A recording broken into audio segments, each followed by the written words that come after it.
Jafari Mponda yupo katika eneo hilo kutuonesha sasa hali ya huko ikoje. Jafari, kama unatupata, habari za asubuhi na karibu, utujuze kinachoendelea.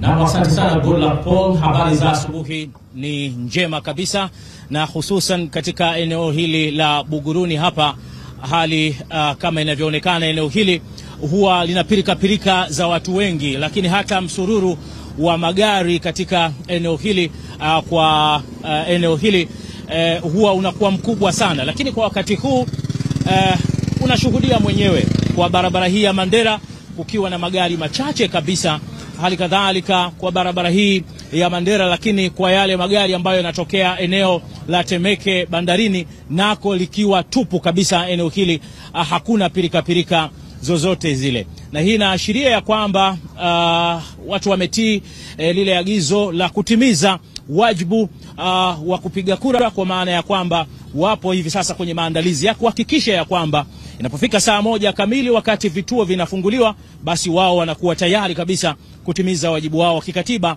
wa kupiga kura. Hiyo ni hali halisi katika eneo hili la Buguruni. Hata pirika za wafanyabiashara kwa wakati huu inaonekana eneo hili likiwa tupu kabisa. Hali ni hiyo, Goodluck.